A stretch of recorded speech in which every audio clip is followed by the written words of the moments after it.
देखिए सर, आपके फैंस बहुत ज़्यादा है, लेकिन अगर आप पॉलिटिक्स में हैं तो फैंस ही काफ़ी नहीं है, आपको विरोधियों की भी ज़रूरत पड़ती है।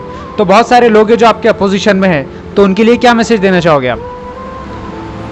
उनके लिए एक मैसेज देना चाहूँगा मैं एक शेर के ज़रिए कि लम्हे लम्हे की सियासत पे नज़र रखते हैं, अच्छा हमसे दीवाने भी दुनिया की खबर रखते हैं। अच्छा इतने नादा भी नहीं हम कि भटक कर रह जाए, मंजिल ना सही राह गुज़र रखते हैं। मार ही डाले जो बेमौत ये दुनिया वो है, मार ही डाले जो बेमौत ये दुनिया वो है। हम जो ज़िंदा है तो जीने का हुनर भी रखते हैं। क्या बात है, और इतना तगाफुल भी ना करो हमसे साहिब, हम भी अपनी दुआओं में कुछ असर रखते हैं। क्या बात है।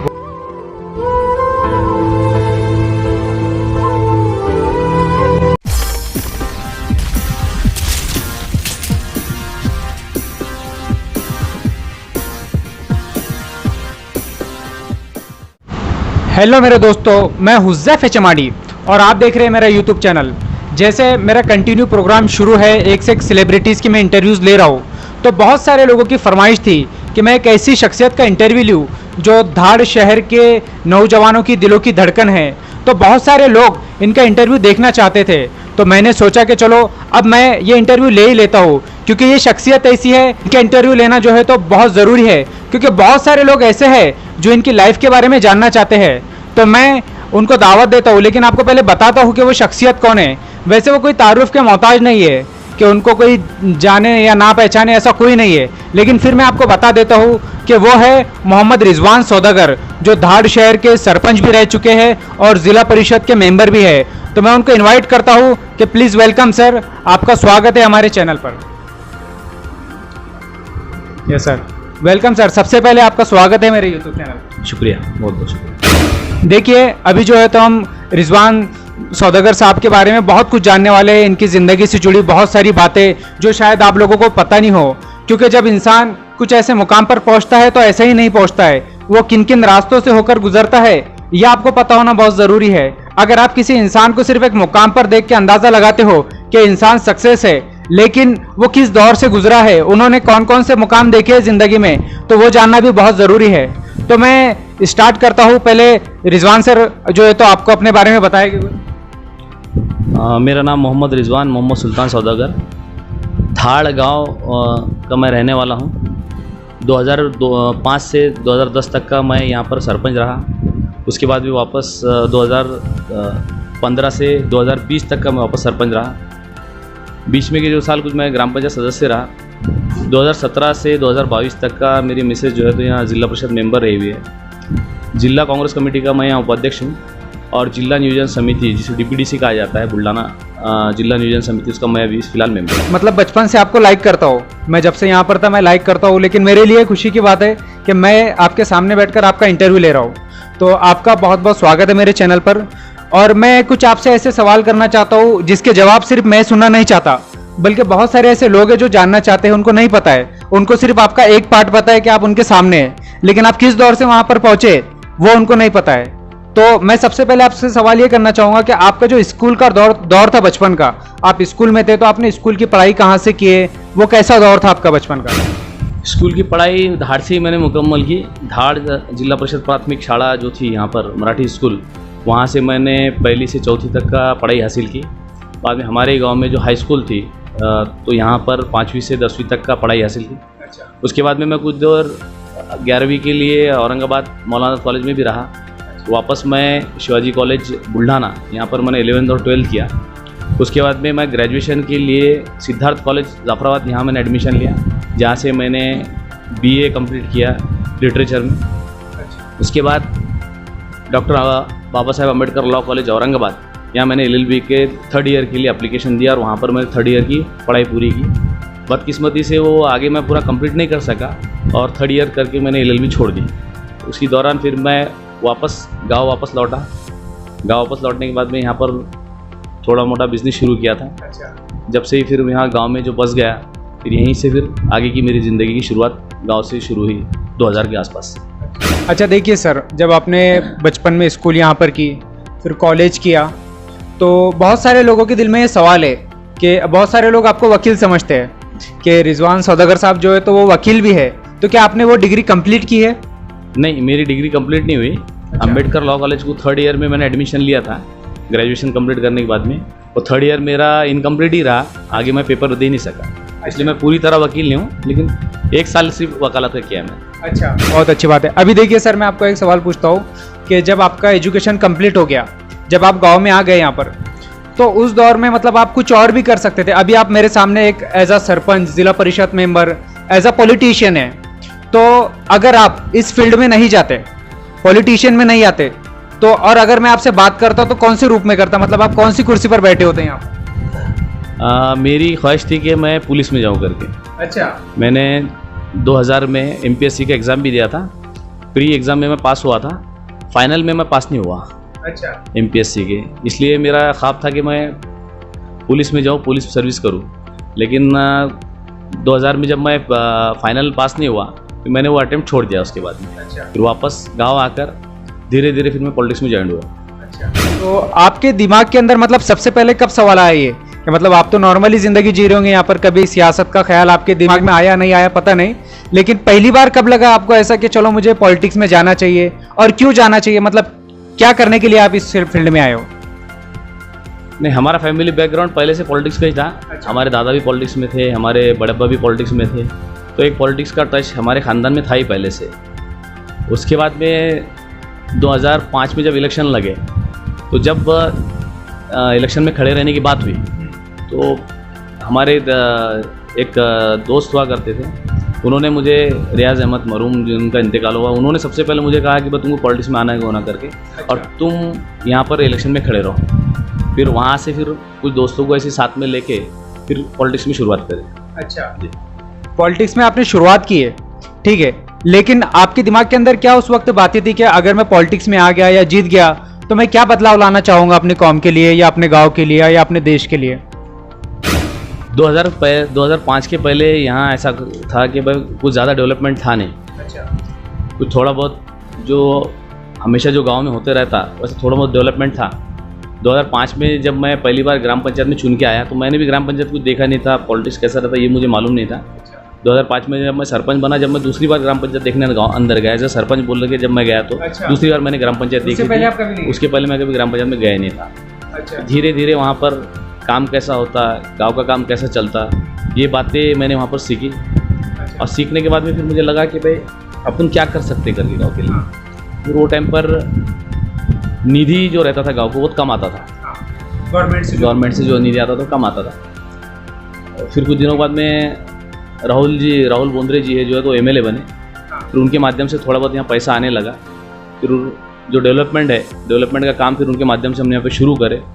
बहुत सारी चीज़ें जो धाड़ में नहीं थी वो सब हमने नई लेके आए, और वो नई चीज़ों को ईजाद करें और नए कुछ धाड़ को एक नई तरीके से ले जाने की कोशिश करें। जब से कोशिश हमारी जो है तो जारी है। अच्छा, देखिए अभी बहुत सारी चीज़ें ऐसी है धाड़ में जो पता नहीं है कि भाई आपने किया है, तो ऐसी कौन सी चीज़ें जो आप बताना चाहेंगे कि ये काम आपने किया है? लगभग धाड़ के तो जितने रोड बने हुए भी, वो तो सभी को पता है कि वो हमारे कार्यकाल में बने करके।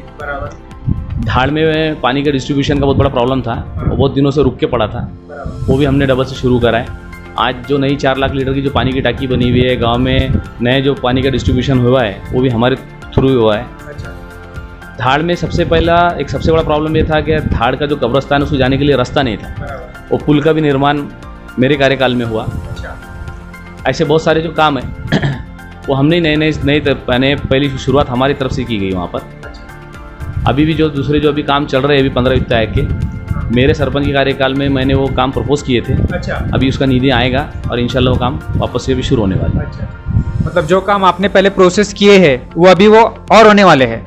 अच्छा सर, जब आप पॉलिटिक्स में आए तो आते टाइम में जैसे जो भी इंसान अगर पॉलिटिक्स ज्वाइन करना चाहता है तो उसके दिमाग में बहुत सारे सवाल रहते हैं, तो आपके दिमाग में मतलब क्या सवाल थे? जैसे पार्टी है, BJP है, राष्ट्रवादी है, कांग्रेस है, तो आपने कांग्रेस को चुना है, तो ऐसी क्या खास बात देखा था आपने जिसको देखकर आपने कांग्रेस को ज्वाइन किया है, जबकि आप BJP भी कर सकते थे या कोई और पार्टी भी कर सकते थे? नहीं, BJP का तो सवाल ही पैदा नहीं होता कि हम BJP में जाए दूसरी पार्टी में जाए। वैसे हम पहले से हमारे चचा, हमारे बड़े बहन सब जो थे तो कांग्रेस के लोग थे, हम पहले से कांग्रेस ही करते आए हुए। दूसरी बात, सेकुलर जो पार्टी है फिलहाल अभी देश में कांग्रेस ही है। सबको लेके चलने वाली, सब जाति धर्मों को लेके चलने वाली पार्टी कांग्रेस है। तो जो सबको लेके चलेंगे उसके साथ में चलना, ये सोच कर ही सबके सब हम अभी पहले भी कांग्रेस में थे और आज भी हम कांग्रेस में हैं। आपके सामने राहुल गांधी है और कांग्रेस है, तो आप दोनों में से किसको लाइक करते हैं? मतलब कांग्रेस को आप राहुल गांधी की वजह से लाइक करते हैं या कांग्रेस को स्पेशल लाइक करते हैं? नहीं, कांग्रेस के जो धोरण है पहले से, देश आज़ादी जो हमको मिली वो कांग्रेस के थ्रू ही मिली हुई है। तो कांग्रेस को तो लाइक करना ज़रूरी है, क्योंकि कांग्रेस ने देश को आज़ादी दिलाई। इंडिया के अंदर आज तक का जो डेवलपमेंट 17 सालों में हुआ वो कांग्रेस की देन है। कांग्रेस सबको लेके चलने वाली है, डेवलपमेंट सब कांग्रेस ने किया है। तो पक्ष की तरफ देखने की बात अलग है। राहुल जी हमारे नेता हैं। अच्छा, जाहिर बात है कि जब हम पार्टी को लाइक कर रहे हैं तो नेता को तो लाइक करने वाले हैं। कि अभी बहुत सारे धाड़ के अंदर ऐसे नौजवान हैं जिनका एक क्षेत्र पॉलिटिक्स की तरफ आता है और एक क्षेत्र एजुकेशन की तरफ, लेकिन धाड़ मैं जहाँ तक जानता हूँ तो धाड़ के अंदर बहुत सारे ऐसे कम बच्चे हैं जो पढ़े लिखे हैं और उनका पॉलिटिक्स की तरफ ज़्यादा रुझान है या एजुकेशन की तरफ है। तो आप उनको क्या सजेस्ट करना चाहिए कि जो नौजवान बंदे हैं जो अभी पॉलिटिक्स में आना चाहिए उन्होंने या एजुकेशन की तरफ ध्यान देना चाहिए? सबसे पहले बच्चों ने जो है तो एजुकेशन की तरफ ध्यान देना चाहिए। अच्छा। एजुकेशन का माध्यम ही जो है तो आपको हर फील्ड में आगे ले जाता है। आज जो लोग पढ़े लिखे नहीं है, जिनको समझता नहीं, अगर वो पॉलिटिक्स में आए तो कुछ नहीं कर सकते। राजकारण में अगर आपका आना है तो आपको एजुकेशन के थ्रू आना पड़ेगा। दुनिया में या ज़िंदगी में तो आपको कोई भी फील्ड में अगर जाना है तो एजुकेशन ही माध्यम है। तो मेरा सजेशन सबको ये है कि पहले अपनी पढ़ाई कंप्लीट करें, उसके बाद अपना फील्ड चुन। पढ़ाई चुनने के बाद, पढ़ाई अपनी कंप्लीट होने के बाद में फील्ड आपको अपने आप चुन लेता है। आपको उसको चुनने की जरूरत नहीं गिरती, आप अपने आप उस रास्ते पे निकल जाए। अभी आपका ग्राम पंचायत में आप सरपंच रहे, लेकिन उसके बाद में आप सीधे जिला परिषद तक पहुंचे, तो मतलब वो आपके दिमाग में क्या बात है कि अभी गांव का डेवलपमेंट ठीक है, लेकिन जिला परिषद मेंबर बनने के बाद में आप क्या चेंज करना चाहते थे कि चलो जिला स्तर पे काम करें? ऐसा क्यों किया आपने? हर फील्ड में जो है तो प्रमोशन होते रहता। तो पहले मैं सरपंच था, उसके बाद में मैं जिला परिषद में गया, फिर मैं भी डीपीडीसी में गया। तो प्रमोशन होते रहते और चेंजेस होते रहते। तो ये आगे के रास्ते हैं, आगे अपने आप जैसे रास्ते खुलते हैं इंसान वो रास्ते पे चलते रहता है।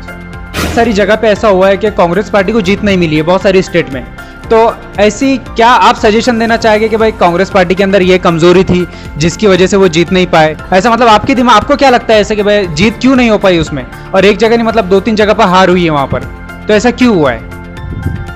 जब से 2014 से मोदी जी आए हुए हैं, मोदी जी ने पूरी मीडिया और सब लोगों को इस तरह कवर करके रखा हुआ है कि वो जो झूठ भी बोलते हैं तो उनका झूठ लोगों को सही लगता है। अच्छा।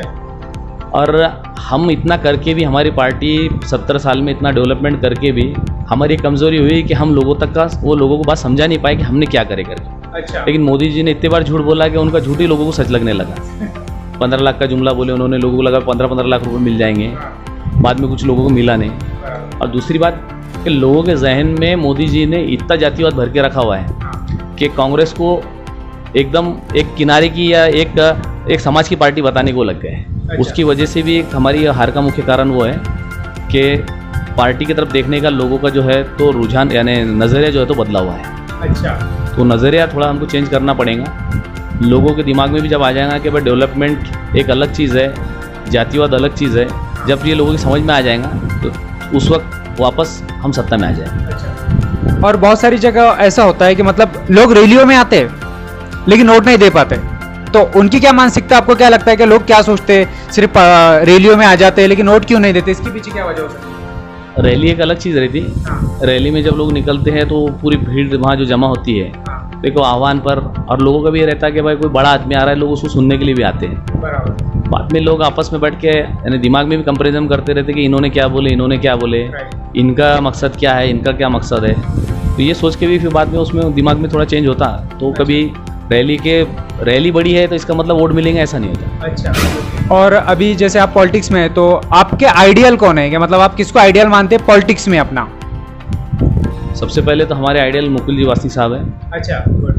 जो हमारे माजी खासदार है और अभी अखिल भारतीय कांग्रेस कमेटी के सचिव हैं। राहुल जी गांधी ये तो हमारे नेता है, वो भी हमारे आइडियल ही हैं। और ज़िला स्तर पर राहुल जी बोंद्रे हमारे कांग्रेस पार्टी के जिला अध्यक्ष, और हर्षवर्धन दादा सपकाळ ये हमारे आइडियल हैं। अच्छा। बात बताता हूँ, शायद ये आपको बात पता नहीं होगी। आपको क्या लगता है धार जो शहर है इसमें एक आपका सबसे बड़ा फैन है, मतलब एक ऐसा इंसान है, शायद आप नहीं जानते उनके बारे में, आपको बताता हूँ। अगर उनके सामने अगर किसी ने आपको कुछ गलत बोल दिया तो वो आपकी वजह से उनसे झगड़े कर लेते हैं, और जो आपकी तारीफ अगर उनके सामने कर दिया तो वो उनको खाना पीना पिला के घर से भेजते हैं। तो मैं बताता हूँ आपको, जो मेरे पर नानी है, हाँ तो वो आपके बहुत बड़े फैन है। अगर आपको कभी टाइम मिला तो उनसे मिलना जरूर। मैं यहाँ पर आ रहा था ना, तो उन्होंने मुझे कहा कि मेरा ये संदेशा उनको जरूर पहुँचा देना। उनका तुम्हारी नानी अम्मा का जो है तो संदेशा मुझे इससे पहले बहुत बार मिला हुआ है। पहले मेरी उनकी बहुत बार मुलाकात होती थी आने जाने में, लेकिन अभी 2-4 साल से कोई मुलाकात उनसे मेरी हुई नहीं है अभी, क्योंकि मैं सर के घर पर हमेशा जाता था। लेकिन अभी 2-4 साल से ऐसा होता कि बाहर ही मिल जाते, तो कुछ आना जाना होता नहीं घर के ऊपर। सवाल है मेरा कि अभी बहुत सारे स्टूडेंट हैं जो पॉलिटिक्स में आना चाहते हैं, लेकिन कुछ लोग तो पॉलिटिक्स में आ जाते हैं लेकिन वो सक्सेस नहीं हो पाते। वो मेरे सरपंच तो बहुत दूर, वो मेंबर भी नहीं बनना चाहते, वो उनको जनता नहीं बनाती है। तो पॉलिटिक्स में आने के लिए या नेता बनने के लिए इंसान के अंदर कौन कौन सी क्वालिटी होना चाहिए कि भाई उसमें ये क्वालिटी होना चाहिए? नेता बनने के लिए क्वालिटी नहीं, क्वालिटी बात अलग है, लेकिन आपका खुद का जो है तो डेडिकेशन होना चाहिए उसको। अच्छा, कि भाई हम क्या क्या सोच के काम कर रहे हैं। मफाद के लिए अगर आप काम कर रहे हैं तो फिर वो तो आपको कोई चुन के नहीं देगा इंसान। अगर आप खुद के मफाद के लिए अगर उसमें काम कर रहे हैं, आप पब्लिक इंटरेस्ट के लिए अगर काम कर रहे हैं, पब्लिक को अगर आपसे कुछ फ़ायदा हो रहा तो ही लोग आपको आगे लेके आएंगे। तो लोगों की खिदमत के लिए काम करो। अपने आप एक ऐसा टाइम आएगा, सरपंच नहीं, जिला परिषद मेंबर नहीं, लोग आपका आमदार भी बनाएंगे, लेकिन उसके लिए पब्लिक के लिए तो काम करना पड़ेगा। खुद के फ़ायदे के लिए या खुद के दूसरे मफाद के लिए अगर काम करेंगे तो नहीं होगा। अच्छा देखिए सर, अभी पॉलिटिक्स में कैसा होता है कि मतलब आपके फैन बहुत सारे हैं, लेकिन बहुत सारे ऐसे लोग हैं जो आपके अपोजिट में हैं। तो अपोजिट वाले तो अलग अलग अफवाहें फैलाए रहते हैं, तो आप उनके लिए क्या मैसेज देना चाहेंगे जो आपके अपोजिट में हैं? बहुत सारे लोग हैं, मैं जानता हूँ। जब आप बड़े बनते तो अपने आप आपको विरोध चालू हो जाता है, तो ऐसे लोगों के ध्यान नहीं देना चाहिए। अपना काम है, पब्लिक अगर आपके पास कोई काम लेके आ रही तो उसका काम करो। लोग विरोध में आएंगे, साथ में आएंगे, ये अगर देखते बैठे तो फिर आप कुछ नहीं कर पाएंगे। अच्छा, पब्लिक के लिए काम करेंगे, पब्लिक साथ में रहेंगी तो विरोधों का कोई मतलब नहीं रहता। अगर आपको मौका मिला गवर्नमेंट की तरफ से, मैं चाहता हूँ कि इंशाल्लाह ये आपको मौका हमेशा के लिए मिल जाए, लेकिन अगर एक दिन का आपको मौका मिला, जैसे नायक पिक्चर में अनिल कपूर को मिला था सीएम बनने का, अगर आपको ऐसा मौका मिलता है तो आप सबसे पहले मतलब एक दिन के अंदर सबसे बड़े बड़े कौन से निर्णय लेना चाहेंगे जो देश के अंदर बदलाव लाना जरूरी है महाराष्ट्र में? आपने सबसे पहले एजुकेशन में बदलाव। अच्छा, जैसे एजुकेशन में कैसे बदलाव करना चाहोगे? आजकल की जो सरकारी स्कूलें जो है हमारी, वो दिन ब दिन बंद हो रही है। उसका एक जो मॉडल है, वो मॉडल आपको तैयार करना पड़ेगा। जब तक आप लोगों को अच्छा एजुकेशन नहीं देंगे, अच्छे नागरिक तैयार नहीं होंगे। अच्छे नागरिक तैयार होंगे तो देश भी अच्छा बनेगा। दूसरा, हेल्थ जो सिस्टम है वो पूरी तरह से चेंज करना पड़ेगा। आज हम हेल्थ में सबसे पीछे चल रहे हैं। बहुत से लोग ऐसे रहते हैं कि जिनको आज भी जो है तो प्राइमरी जो ट्रीटमेंट मिलना चाहिए वो भी नहीं मिलता, और वो लोग वैसे ही गुजर जा रहे हैं। तो एक हेल्थ में और एक एजुकेशन में बदलाव, ये दो सबसे चीज़ अगर मुझे चांस मिला तो ये बदल जाए। देखिए देश के अंदर जो है तो सबसे बहुत बड़ा प्रॉब्लम, मतलब अमीर लोग तो बहुत सारे इसको दिल पर नहीं लेते होंगे, लेकिन एक मुद्दा जो गैस हो गया, पेट्रोल हो गया, जो महंगाई बढ़ रही है, तो इसके ऊपर आप क्या कहना चाहेंगे? अभी गैस महंगा हो गया, पेट्रोल डीजल ये तो चल ही रहा है, तो इसके ऊपर क्या संदेश देना चाहेंगे आप? मोदी जी की जो नीतियाँ हैं, ये नीतियों की वजह से उनके जो नज़दीक के जो कॉरपोरेटर जो लोग हैं, कॉरपोरेट जगत के जो लोग हैं, बड़े बड़े जो बिजनेसमैन लोग हैं, इनको ये जैसे दिन ब दिन फ़ायदा दे रहे हैं, इसलिए दिन ब दिन महंगाई बढ़ रही है। अच्छा, इनको फ़ायदा देना जिस दिन बंद हो जाएगा, उस दिन महंगाई अपने आप कंट्रोल हो जाएगी। अच्छा, सामने वाले लोग हैं उनको अगर फ़ायदा अपन नहीं पहुंचाए तो कंट्रोल हो सकती है।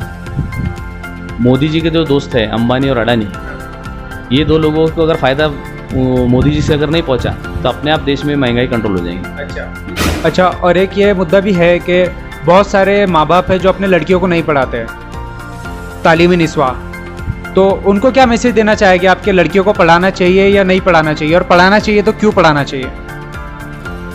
बेटी और बेटे में तो फ़र्क नहीं करना चाहिए। बेटी भी का भी उतना ही अधिकार है जितना बेटे का है। जिस तरह बेटों को पढ़ा रहे उसी तरह बेटी को पढ़ाना चाहिए।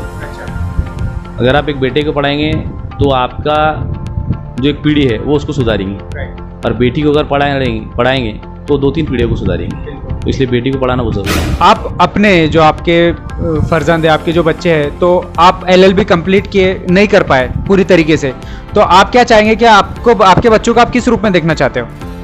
नहीं, वो तो उनकी मर्जी है। अच्छा, वो आगे चल के जो फील्ड में जाना चाहते हैं उनके लिए सब फील्ड खुली है। अच्छा जहाँ पर भी जाना चाहते हैं वहाँ जाए, लेकिन अच्छे से अच्छा करें, तो यही बात है। कभी ऐसा लगता है कि मतलब कांग्रेस पार्टी में कुछ चेंजेस करना चाहिए आपकी सोच के हिसाब से? कांग्रेस पार्टी में चेंजेस सबसे बड़े तो ये है कि जो लोग पक्ष छोड़ के जाए हुए उनको वापस नहीं लेने को, वापस नहीं लेना चाहिए। ना वापस नहीं लेना चाहिए। क्या होता है कि ये लोग फ़ायदा उठा रहे हैं। भाई हमारे को अगर तुम सत्ता में रखेंगे, हमको टिकट देंगे या हमको बड़ा करेंगे तो हम आपके साथ है, वरना आपके साथ नहीं है। अच्छा। तो यानी खुद के मफाद के लिए काम कर रहे हैं। ओके। ये लोग एक बार अगर छोड़ के चले गए तो इनके लिए हमेशा के लिए वो रास्ते बंद कर देना चाहिए। अच्छा। तभी जो है तो बाकी के लोग भी अपनी जगह पर रहेंगे और संगठन में एक सुधार आएगा। अच्छा। और संगठन में सुधार आएगा तो अपने आप पार्टी की पोजीशन अच्छी बनेगी। और ऐसा क्यों होता है, मतलब आपको क्या लगता है कि ऐसे उनके दिमाग में क्या होता है कि जैसे उनको कोई सीट मिल गई, मतलब चुनकर आ गए वो, लेकिन वो पार्टी चेंज क्यों कर देते लोग? मतलब क्या उनको लगता है, उनके दिमाग में क्या बात आती होंगी ऐसे? फायदे के लिए, बाकी दूसरा क्या। अच्छा। जो भी तरीके का फायदा, कुछ ज़्यादा पैसा मिल गया, कुछ पैसे का फायदा हो सकता है या कोई और दूसरी चीज़ों का जो है वो फायदा उठाना चाहते बात का बस। अच्छा। इसीलिए वो बार बार जो है तो अगर चुन के भी अगर इधर से आती तो उधर पार्टी चेंज करके चले जाते। तो सत्ता में रहने का लालच रहता, सत्ता में रहा तो ज़्यादा से ज़्यादा काम वो कर सकते, या फिर उनकी सोच कुछ अलग है। और आजकल तो गवर्नमेंट ने जो है तो जो भी हमारी पार्टी से अगर चुन के आ रहा तो उसके पीछे ईडी और ये इतनी चीज़ें लगा के रखी है पुलिस को, इसको तो कुछ डर का माहौल भी है, उससे भी लोग जाते। और अच्छा देखिए, ये सवाल एक है कि बहुत सारे ऐसे नेता है जैसे नवाब मलिक साहब अंदर है, तो आपको क्या लगता है ऐसा कि मतलब इसके पीछे क्या राज है? अभी बहुत सारे ऐसे नेता है जिनका जुर्म उनसे बड़ा है लेकिन वो बाहर है, और नवाब मलिक साहब अंदर है, इसके पीछे क्या वजह हो सकती है? नवाब मलिक साहब को तो फंसाया गया है। अच्छा। एक आदमी अगर एक मिनिस्टर है वो अगर एक बात अगर उठा रहे, अक्सर ऐसा होता है कि जो भी मोदी सरकार के खिलाफ यहाँ बात कर रहा है, चाहे मिनिस्टर हो या सामान्य आदमी हो, कोई भी हो, कोई अधिकारी हो। आप तो नवाब मलिक साहब की बात कर रहे हैं, संजू भट्ट IPS थे, उनको भी गवर्नमेंट ने जेल में डाल के रखी हुई, उनको भी उम्र कैद की सज़ा सुना दी है। अभी नवाब मलिक साहब जो है तो इनके ऊपर अलग अलग तरीके से लोग इल्ज़ाम लगा रहे हैं। तो एक गवर्नमेंट जो है तो सबको दबाना चाहती है। अच्छा। और दबा के सत्ता में रहना चाहती है।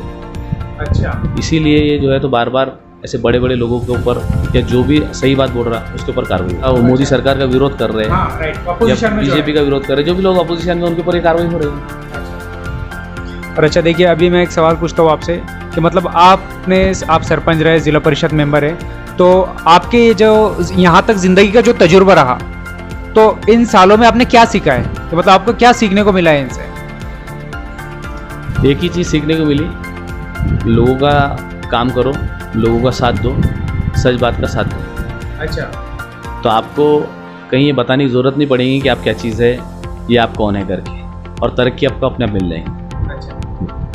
देखिए सर, आपके फैंस बहुत ज़्यादा है, लेकिन अगर आप पॉलिटिक्स में हैं तो फैंस ही काफ़ी नहीं है, आपको विरोधों की भी ज़रूरत पड़ती है।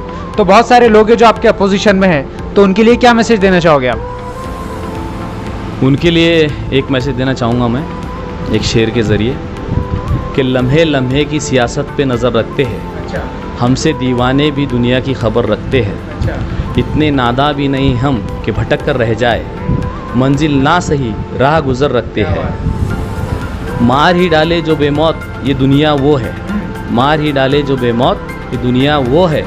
हम जो ज़िंदा है तो जीने का हुनर भी रखते हैं। क्या बात है। और इतना तगाफुल भी ना करो हमसे साहिब, हम भी अपनी दुआओं में कुछ असर रखते हैं। क्या बात है।